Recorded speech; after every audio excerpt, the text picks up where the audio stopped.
Good afternoon. It's great to be here among friends, and I'm here in part because of my enthusiasm and excitement for Princeton University Press, who was very urgently interested in me doing this talk. Just gave a model of this talk at the Princeton Library just the other night. I'm going to put these here just to remind me. And when I spoke with my editor, Michelle Comey at Princeton Press, I said, have you ever had an author publish a book of moth portraits and only 2 years later a book on nuclear testing? No, it was the answer. I feel so strongly about the Nevada test site book in its entirety and it's to be gone through slowly, page at a time, reading the very detailed titles and captions in some cases. And if you read closely enough, I'm sure you'll find your birthday in there somewhere, maybe a wedding day, because nuclear testing in America far exceeds what we imagine. It's quite unbelievable. But my feeling is that I can't represent that work without going back to how I started. And let's see if I can do that. I must have been 15. And certainly the year was 1957. I was waiting for a doctor, and I turned to this picture in a small popular magazine. It's an Ansel Adams photograph, Sierra Nevada, the year in the 30s somewhere. And I was raised by very religious parents. My father was a Methodist minister. My mother was a Quaker. Her father had been a Quaker minister in the American West. And I just had a background. I had a background of Bible reading from childhood. And that day, I looked at this picture and I said, this is a Christ, or at least it's a resurrection. And the words almost sprang up out of me audibly. And I thought, good thing I'm alone, because it would have sounded, I think, quite strange. But until that moment, I had never experienced a photograph as anything other than a representation of what's in the picture. Not of something transcendent that represented more than the sum of anything that could be listed as the parts. Well, I went home that evening and I asked my father for the family camera. He reluctantly let me borrow it, and I carried that camera for several months until I actually found a burned tree with young grass coming up in front of it and made a version of this picture for myself. And then I was willing to give the camera back. Looking back on that moment, I hear my dear old friend Frederic Sommer, and he says, you know, we probably do not have a pure thought of our own. Everything we do in our lives in some way is a reflection of the things we've been told, of the things we've seen, things that have come to us as content some other way. And within 4 years, I was making photographs of my own. I had a little 2-year stint in business school, and well into my first year of art school, which my parents were very reluctant to allow me, but eventually saw that I had some serious determination. I began to make pictures, and I would say of these pictures that they were in the idiom of Robert Frank and Henri Cartier-Bresson. And there was a little part of me looking for Europe and America.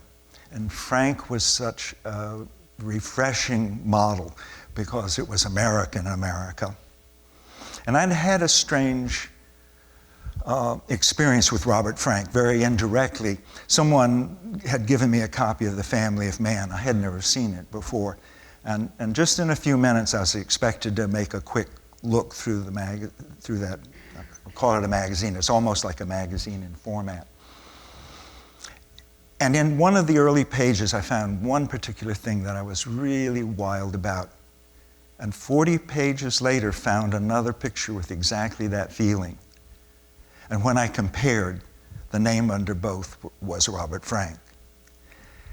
And it liberated me in a second way. I had already the sense that a photograph could be transcendent. But here was something else. It meant that in Robert Frank already was a quality of perception, a deep sensibility that was recognizing in the world itself the things that mattered. So came to it. As an undergraduate in painting and graphic design, I prepared a thesis illustrated with 14 photographs. The few I've just shown you are images from the inside of this book, and this is the cover for that undergraduate thesis.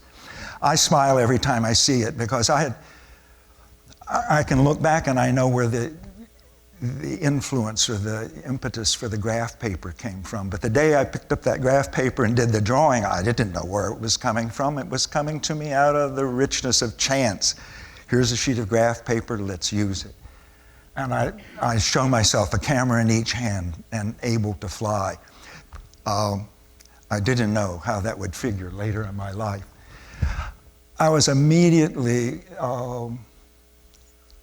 had a deep affection for the person that I studied with, Harry Callahan. I'll never forget photographing Callahan because he would go through the process with me. He would say, you know, I think you've forgotten to take out the dark slide, or did you cock the shutter, or did you set the F number? He was ahead of me at every step. But the little story I have to tell you about Callahan is quite different from that. In a bit joking way, one of the first times we were together in quiet, he said, "There's no difference between us except I've made more bad pictures than you have." And I think it must have made him smile to say that. He said, "Well, of course, I've made more good ones too." And fair enough. And I had just, within a week of that conversation, received official document telling me that I should report for induction into the Army. And I called my draft board and said, "I'm sorry, my mother's a Quaker, my father's a minister. I take thou shalt not kill seriously. I'm reading Kierkegaard. There's all these reasons why I'm not your person."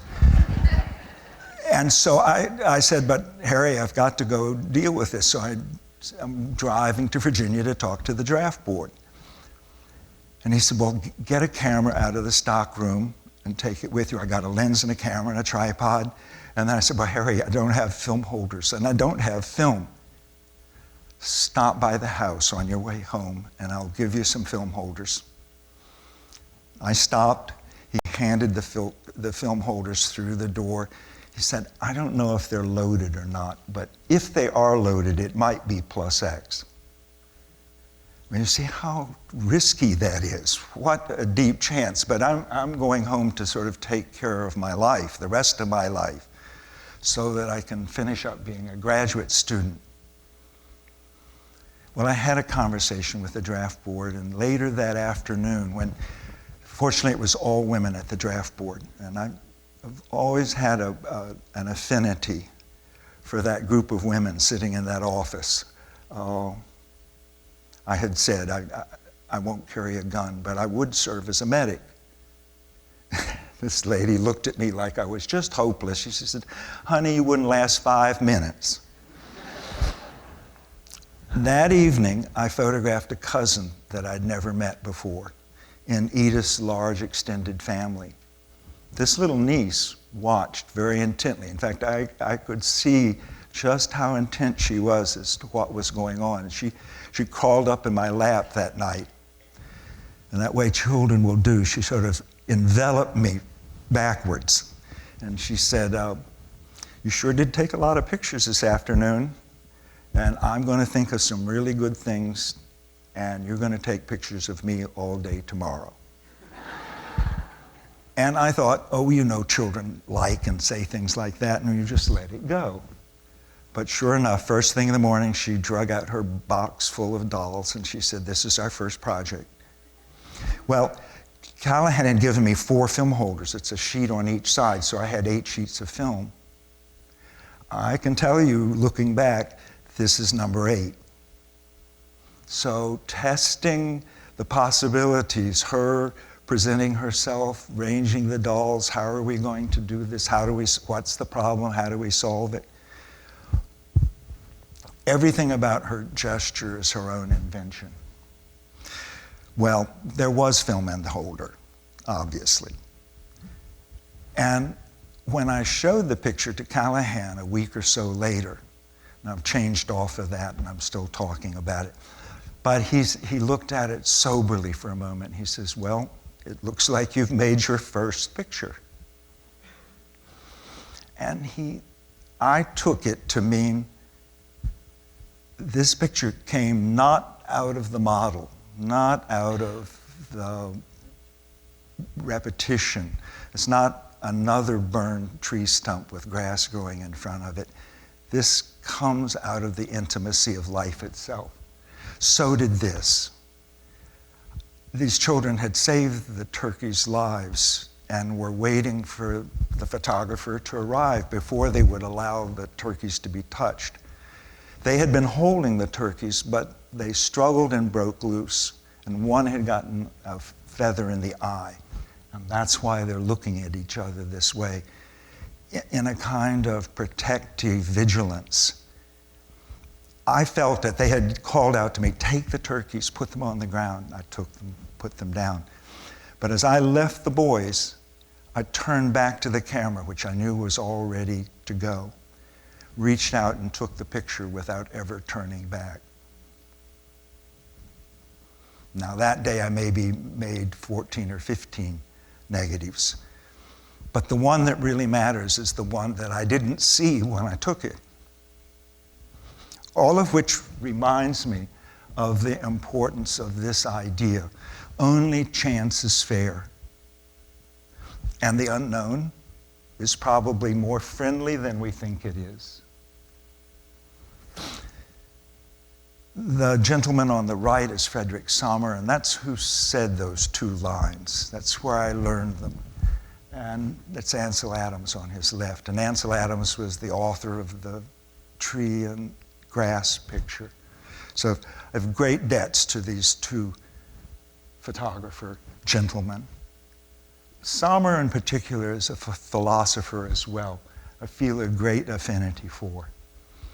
And this, I'm not sure that I can read it from here, but as I remember it, I can't work faster than I can taste or feel what's happening. Reality is greater than our dreams, yet it is within ourselves that we find the clues to reality. Clues are essences and keys are stronger than the doors they open. Life itself is not the reality. We are the ones who put life into stones and pebbles. If we did not dream, reality would collapse. And this is very much in my heart, the way my life has unfolded as an artist. Nothing that's really important is really premeditated. I could never have thought about what the picture will be before it was made. And even often after it's made, it's another year in the discovery process. But I was learning, this would be 67, 68. The debt I owed to the person who would look back into my face and allow themselves to be truly seen. Not something you can earn, not something you deserve. It's only something that can be given.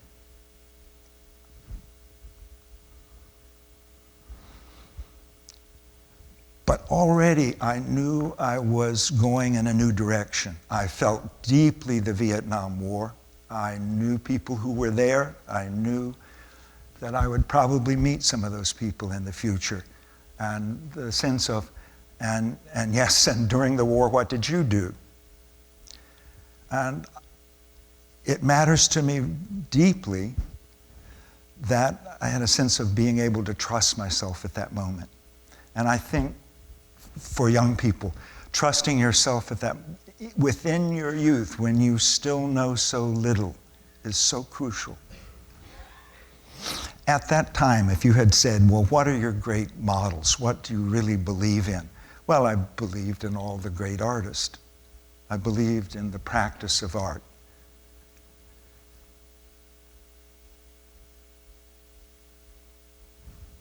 I had a little Blakean moment there, but I won't go back to it. I love this. This came from a neighbor that lived across the street from us in Dayton, Ohio, where I first taught. And when I found this in the family album, I was all excited about the family album and the vernacular image, which was not very important at that time, just as photographing one's own family was almost forbidden. It was almost taboo. I mean, journalism was the model. But anyhow, I remember seeing this in the family album and the sensation. You could just feel the wisdom pass into this man's hand and run up his arm and enter the cerebral cortex, and this smile and this gripping of the cigar just blossoms on his face. He knows where his hand is. She knows where his hand is. There is something so authentic about an unintended image. One of Edith's sisters, her eldest sister, nearly lost this child. She was sent home from the hospital and then sent back to the hospital.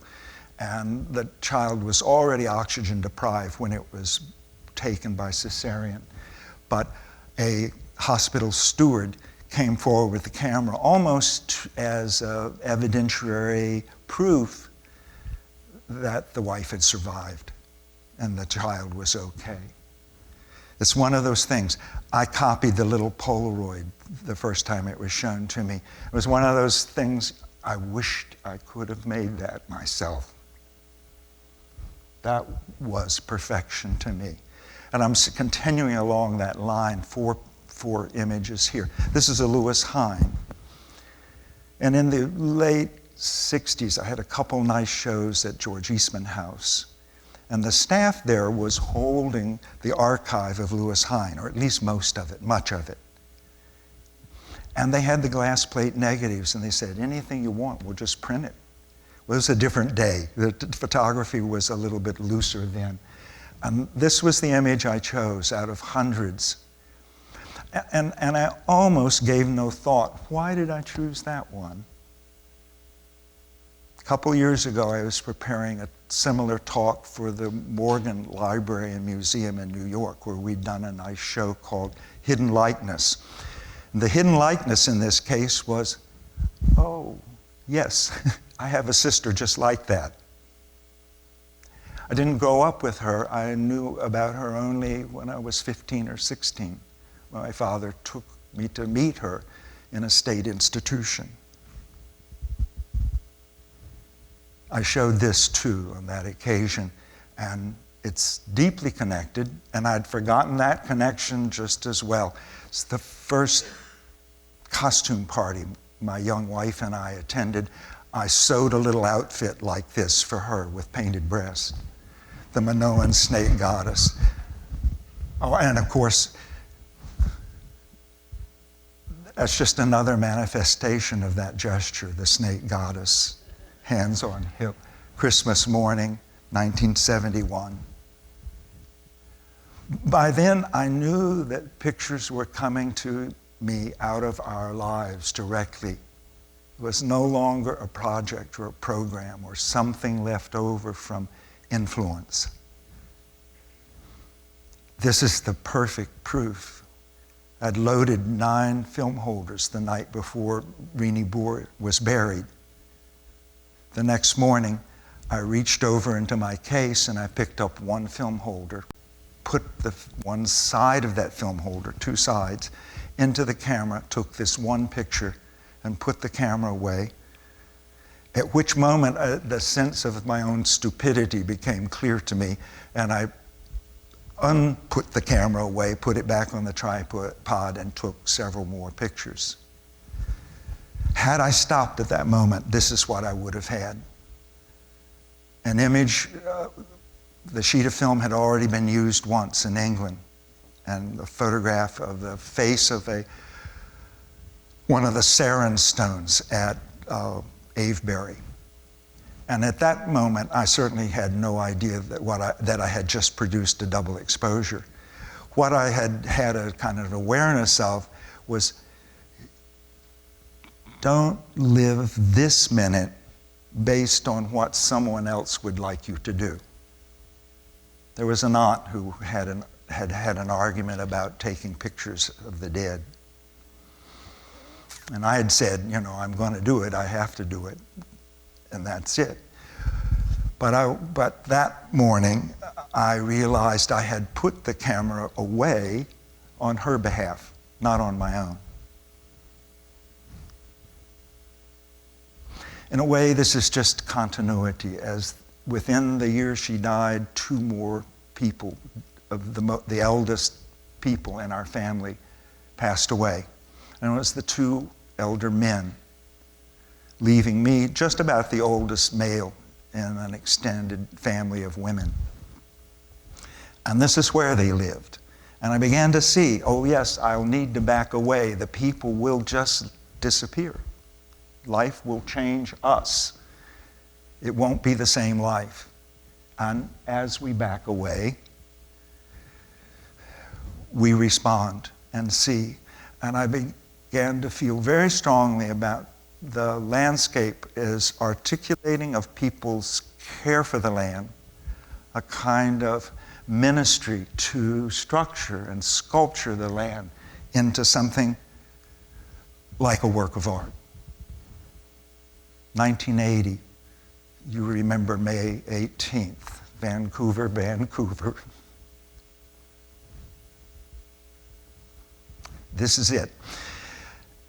This is the least objectionable of the magazine covers from that era. I always resented the National Geographic cover with the title, Mountain with a Death Wish. I objected to the personification of mountains as having wishes.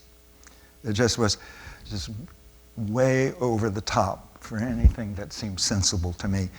But not only did Mount St. Helens erupt just weeks after I had accepted an invitation to go to Washington State for the summer, and I realized, oh, this would be an interesting subject. Not so easy to get to, like, how did I get to this? I did actually, with help from the state and help from the city, I was still told no. And I had just come from Vancouver and the Forest Service where they had said, oh, very nice and everything, and we'd love to help you, but no. And I drove north to Seattle, pulled into the airport almost in frustration, and had a few words with the pilot who just landed, and he said, would you mind if I called you a researcher? And I said, anything you want to call me is just absolutely fine. And he just went to the phone, said, I have a researcher here. I'll be up in the air for 2.5 hours. We're leaving right now. He's talking to the same people that said no twice earlier in the day. Totally amazing. And as we got up in the air, this is the sort of thing we were seeing. But it didn't have exactly the connection to catastrophe that was the commonplace in the coverage of Mount St. Helens. And actually, the pilot who's watching me as we were going along, he said, I really don't understand what you're seeing, because I'm coming up here every day, and I have to tell you, I think you're photographing the wrong things. There are certain things that everyone photographs, and I'd assume that's what you should photograph as well. And when he said the wrong things, I said, isn't that great? I said, I really like that. This is 25 miles downstream from Mount St. Helens, and I changed up to this image partly because Portland is celebrating the 40th anniversary of Mount St. Helens this year, the Portland Art Museum. And they're featuring this image, which is the volcanic ash from Mount St. Helens, washed 25 miles downstream.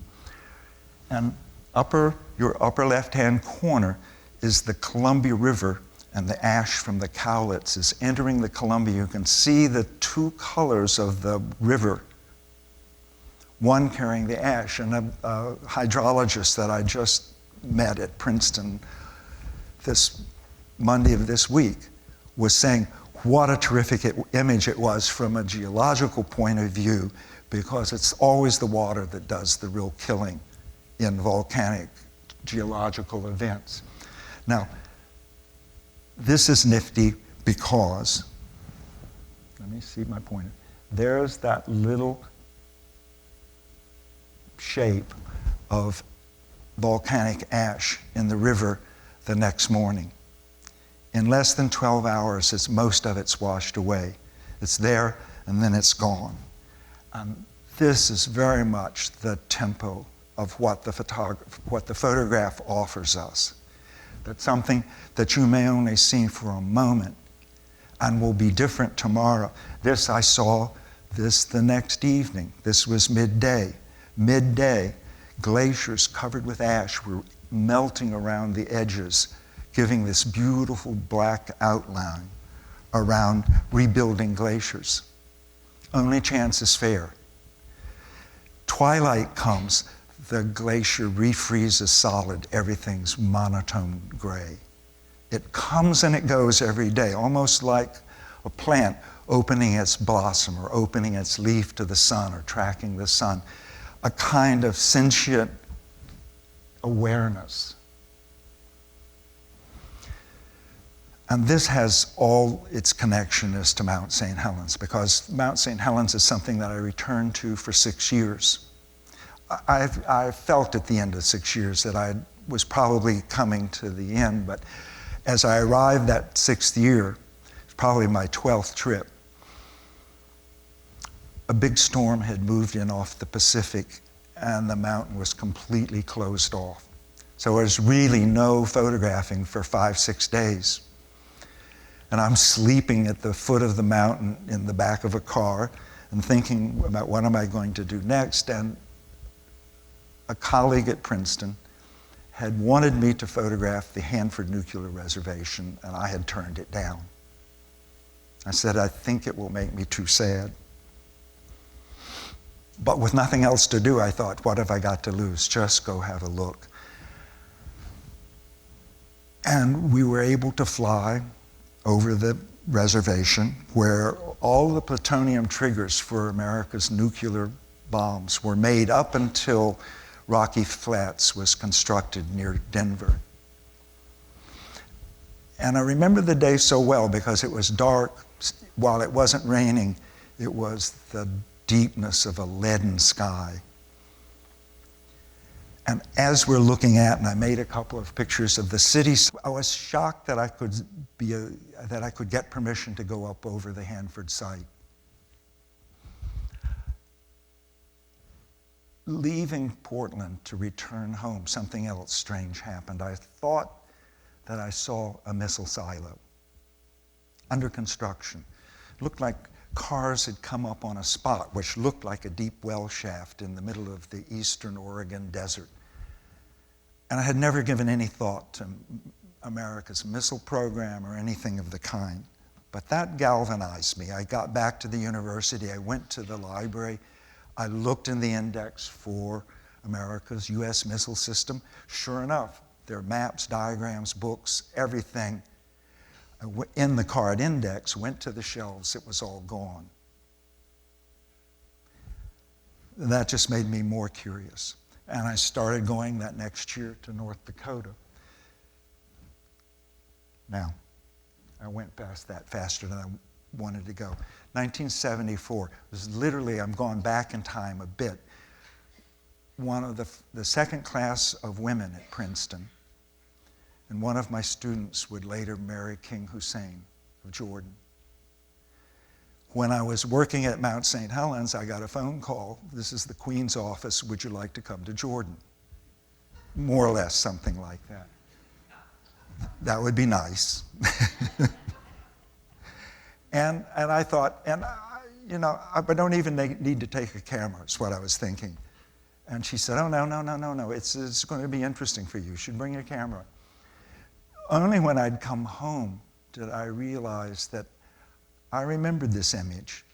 In the back of my father's large Bible with its extensive concordance had I seen in a small engraving of this very same architectural monument. This is Petra. So I made a few pictures there over a 3-year period and made a small book and a show at Pace McGill.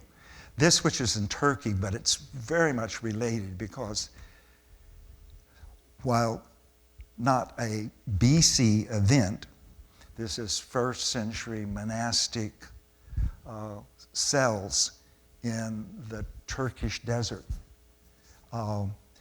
much degraded by time and weather and so forth. But it was something I was interested in. Where had the early Jews who'd become Christians, where did they go to and what did they do? And for some reason there was a little problem with the negative, and I thought when I go back in a year, I'll get a good negative. I'll make it much better. Went back a year later, came around the corner where I would face this edifice, and it was completely gone.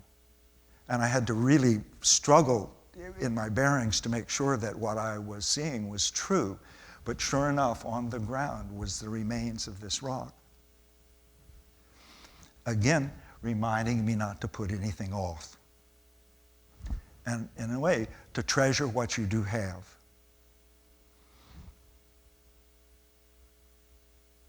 Now, I feel the greatest connection to the history of art. And it's not fair to show a Leonardo drawing. But why I'm showing it is not so much because it's such a great drawing, but because it's a drawing of disaster, a catastrophe. It's chaos. It's the world being torn apart. It's the deluge. And for some reason, this is an image that has really been indelible for me, just as this one. It's 10th to 12th century early Christian English church bronze door, and its expulsion from the Garden of Eden. And I absolutely adore the gesture of these two expelled figures. It's totally William Blake in its overtone, its quality, which reminds me that it was the ancients, the Druids that Blake so loved, trusted. And this conflict of good and evil, of orders and disobeying orders, and this kind of a problem, which was so much a part of my own upbringing. This which lives at the level of abstraction, I'll deal with it quickly. But if we had time, and I used to show this every year in my classes, is this human-made or is this designed by small creatures of a different order? You'd be hard-pressed to know. You would have to live with this for a while to really get to the bottom of it. What I'll point to, I didn't mean to do that. Go back one. You meant to use the pointer. This must be one of the first circles. This, if not the second circle, it's more than likely the third. But this is made with huge concentration. The second circle, this one, with perfection. This, once again, with dense concentration. This is an afterthought. It's the same form, but it no longer matters. Do you know what it is? No. Germans have plowed up an airfield in North Africa during World War II. And this is an aerial photograph made by the British Air Force. The idea was to destroy something. And they destroyed it so beautifully. It stands alongside any work by Robert Smithson or the Earth Art folks. And I love that it could function as a photograph. And it was just a gift of the world's abundance. And this, which is utterly miraculous. I'll just tell you how I got the photo. A man that I had met 10 years, just as I was beginning nuclear studies, had given me a bunch of addresses. 10 years later, I went back, and his life's work was being thrown in a dumpster. And just as before it went in the dumpster, he pulled out this photo and said, "Here, you take this. At least you can save this one." He had been a nuclear historian. And this is the first 5/millionths of a second of an atomic explosion. This is the gaseous ball at the core. And these jets of gas are running down the wires that hold up the tower. Above ground tests, of which there were about 100 in the continental US, in Nevada, generally, almost all in Nevada, were steel towers, 100, 200 feet tall. And the reason they did that was because they wanted the blast shock wave to travel parallel to the ground so that the destructive force would be greatest. Does that make sense? And these images have carried over into the things I find. I mean, like Robert Frank's, what you carry inside yourself is what you find. You go out into the world and you keep finding manifestations of the things you already know. This is a paper mill, Texarkana, Arkansas, Texas border. They're using 105 million gallons of water a day to produce paper. There's that plowed German airfield in another manifestation. It's a harvested field in Oregon. It's a wheat field. Titan Missile Silo Complex, Mountain Home, Idaho. Come on now. I pushed that thing 3 times and it didn't go. We finally found a Minuteman ICBM silo. This is in Montana. And I laughed to myself thinking back over the pilot. The pilot said, I can't fly this airplane for you if you're going to be looking for missile silos. And I said, but goodness, Joe, the Russians know where all our missile silos are. You and I are the only ones who don't know where these things are. He thought about it for a minute. He said, you know, I guess you're right. And there's a little story. So I identified something. I had questioned him. I said, how about that down there? Is that He said, no, that's the rest stop on the interstate.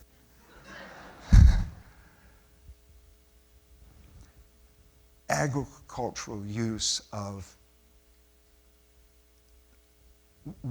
the Ogallala Aquifer. 20 of these circles on a summer day are using as much water as a city of 2 million people. 80% of it goes up into evaporation. It may be more facts than you want. This is Hawthorne, Nevada. The napalm for Vietnam was assembled at Hawthorne. It's an alkali sink, and someone in the Bureau of Planning had located bomb underground storage in the middle of an alkali sink, not knowing what it was really like on the ground, so that when this sink finally does flood, so do the bunkers. So somebody went out later with a bulldozer and dug 2 rectangles deeper so that the water would settle below the level of the bunkers. That's the kind of thing that happens when you get central planning. And this is a wheat field.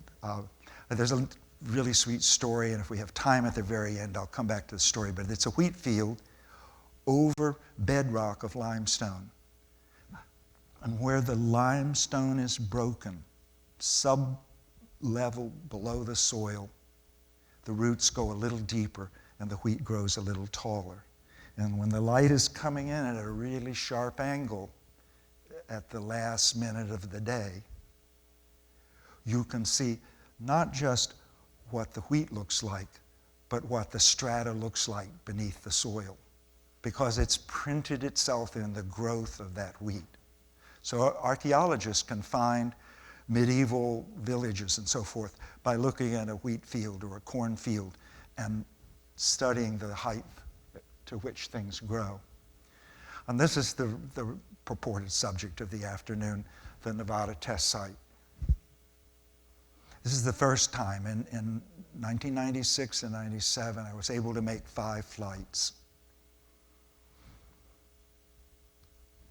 This is a system of trenches in which young people would hide themselves and wait until the shock wave had passed and then get up out of the trench and walk down to ground zero. And of course these people were irradiated by this practice. It was called the Atomic Training School. And the idea was that when the atomic war finally arrives, we want troops who are familiar with the atomic battlefield. The northern part of Yucca Flat and the Yucca Fault, this deep shadow that runs up the left side of the entire picture, is a 50-foot wall of shifted landscape. So one level, the level on the right is about 50 feet below the level on the left, and that is a fault line. And it's the fault that shifted and put Yucca Mountain out of practical use. That wasn't what I went to photograph, but I went to photograph anything. And I had asked permission 8 years before it was actually granted. I was actually invited out to Nevada test site and taken for a little tour on the ground and met people in the photo lab there. And their suggestion to me was, why don't you print some of our negatives? We have millions. And I laughed and I said, I bet you do have millions, and I bet that could really be interesting. But when do you take your pictures? In the middle of the day is when the Army makes their pictures. And I wanted a better light. I wanted something. And after that first trip, I realized, well, I thought for sure that would be the only trip. I know in retrospect that without the support of 2 or 3 senators, a couple of congressmen, the president of the university, I would have never been able to make that trip. And actually asked my observer from the Department of Energy, had any individuals been able to photograph there?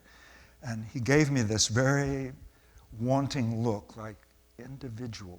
No, you're not an individual, you're a university. And I thought, how stupid of me. Of course I'm a university. Why did I not know that?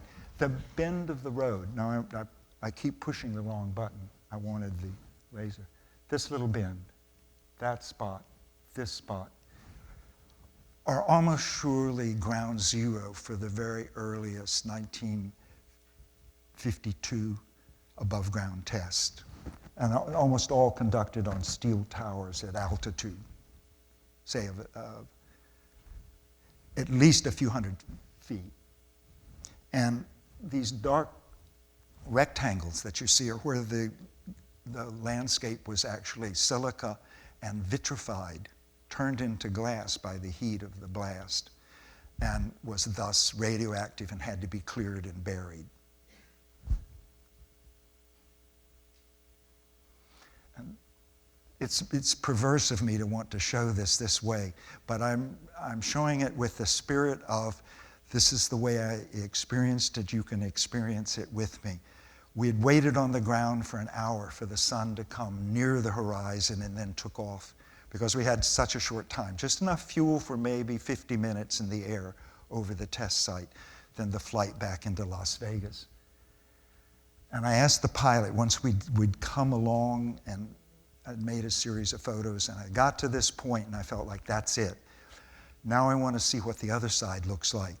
And I tried to visualize what would the shadow from a segment of a circle look like projected into a parabola with the sun behind me. And I could see it happening as the aircraft flew around to the other side. But even then, if I'm taking that, forgive me. I took that image out. I added that image after I sent the slide set to you. So what's missing, I have to do this all with words, is that you get to the other side, the shadow's a straight line. You just have to take my word for it or get the book. Even better. Okay, this matters just as much. Cornelia Hess-Honegger, a Swiss artist. One of my students, Fazl Sheikh, had sent me this book from Zurich just after I'd been to the test site. This is a Swiss artist who's collecting insects where radioactive events have taken place and radiation leaked out. And the book is titled Beauty in a Mutating Landscape. And this is a cicada, just a detail of a cicada, the two eyes, collected at 3 Mile Island. The day she collected this, she collected 54 specimens, of which 5 showed mutation from exposure to nuclear radiation. Radiation is an old Lepidopterist trick. If they wanted to speed up genetic changes in a species, they would just irradiate it, and the next generation would have lots of defects.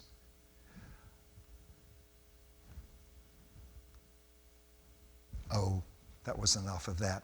That's my sheet hanging in the forest with a lot of bugs on it. I'll go back. There's a lot.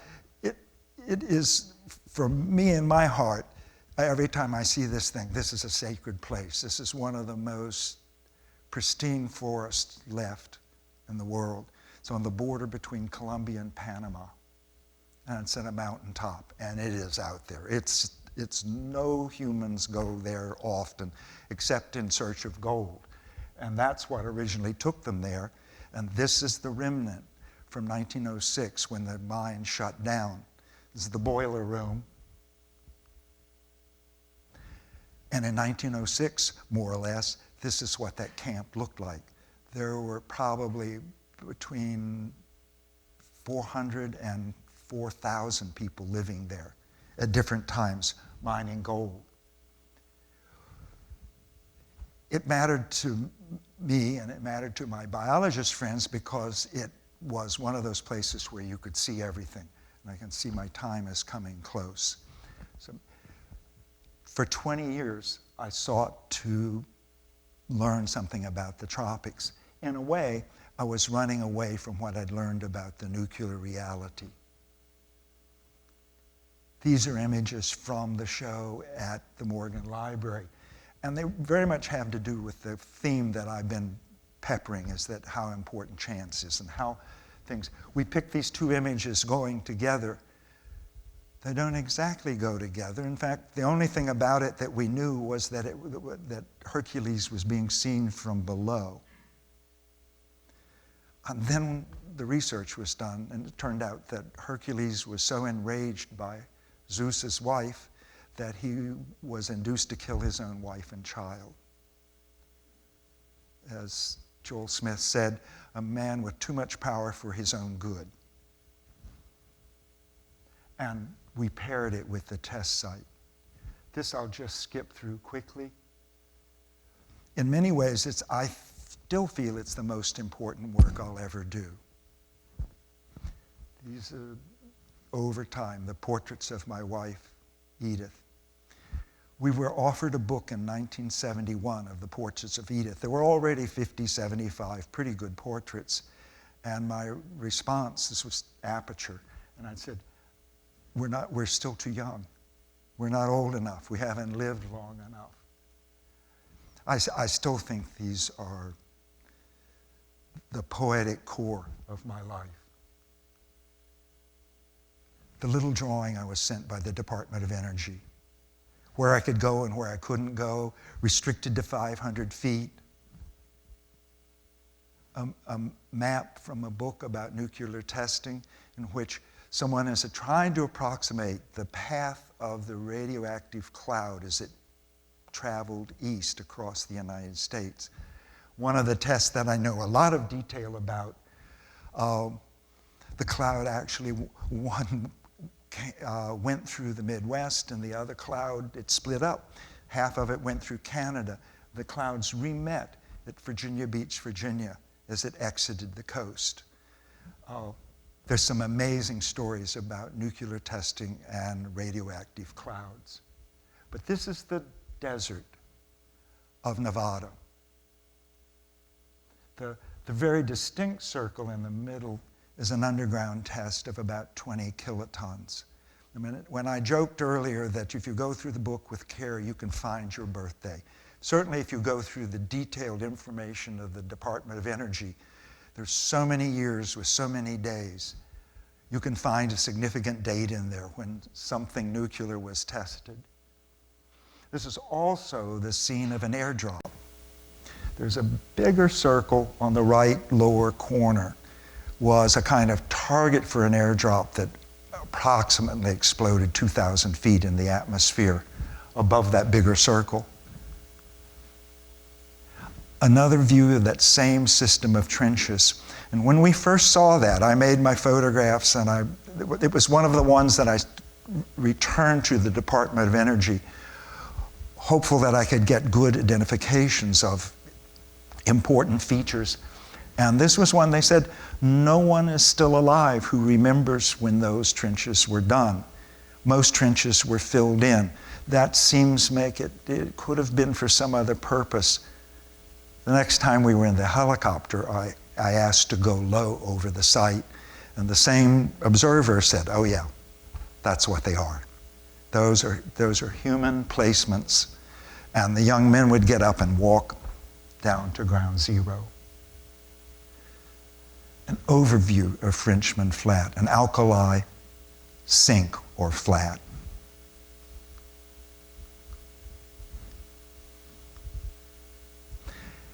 A detail much more like the detail I would have necessarily made on that first flight because I was restricted to 500 feet.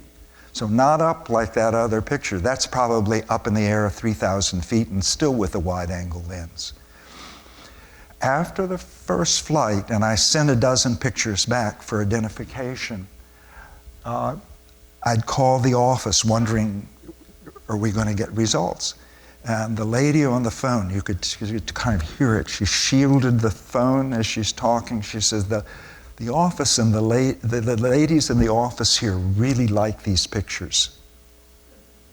They all say, that's why you're a professor, and these guys aren't. But I have to say, for my observer, who was a jewel, as we got to know each other, I think he maybe saved my life one moment. I started to go really out the edge. The doors were off the helicopter, and my seatbelt went click. And he grabbed me. Pretty good. And he said, oh, you have to photograph this because this is smoky. It may not have the honor of being the most contaminating test, but it was certainly up there. And it's known that 700 troops were sent to ground zero immediately after this. And it was a large, this was a 700-foot tall steel tower, most of which is vaporized.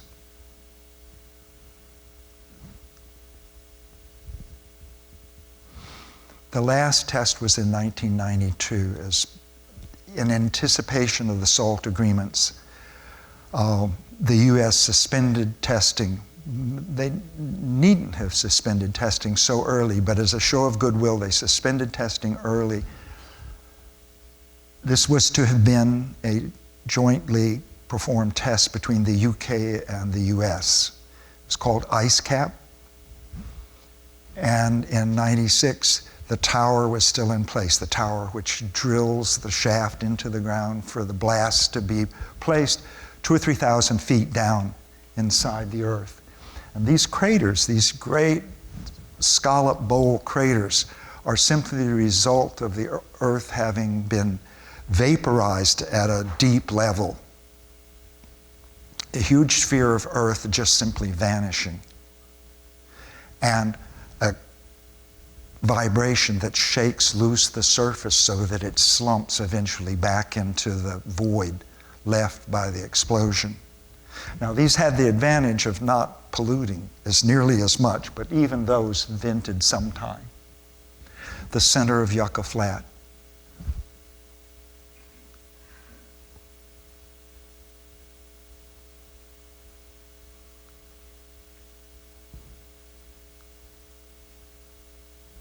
And the two images in sequence here, a 200 kiloton test with the very homely name of cottage from two different points of view. It was not something that I intended to do, and it was only those two peaks in the distant left that allowed me to absolutely identify the crater as one and the same. Once I found the two peaks, I could be sure that I was dealing with the same landscape artifacts, and then go into the details and make sure. In the book, I was able to give from Google Earth the coordinates. I can't think of the little acronym that they use. We all use it. It's what our phones do. Yeah. So. Thank you.